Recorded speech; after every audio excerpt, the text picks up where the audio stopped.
Budget meal recipe muna tayo. Ang masustansya at masarap na ginisang togi. Tara, let's cook! Umpisahan natin sa paghiwa ng aromatics gaya ng bawang, sibuyas at bell pepper.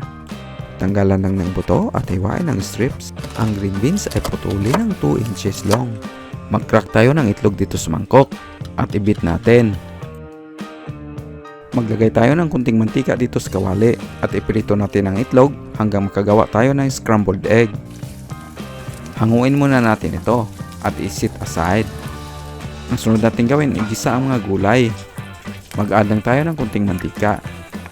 Unahin na natin igisa ang hiniwang bawang. Idagdag na natin ang mga hiniwang sibuyas. Ipagpatuloy lang natin ang pag-isa na ilang segundo at ilagay natin ang hiniwang bell pepper.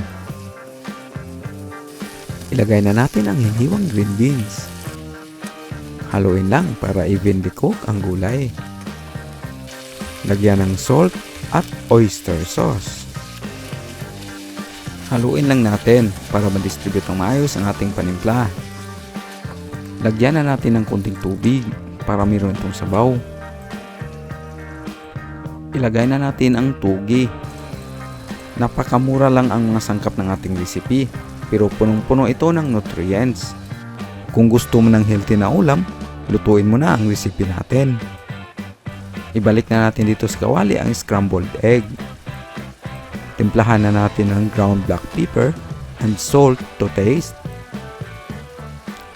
Haluin lang natin para evenly distributed ang ating panimpla dito sa ating niluto. Tikman mo lang at i-adjust ang timpla kung kinakailangan na naaayon sa iyong panlasa.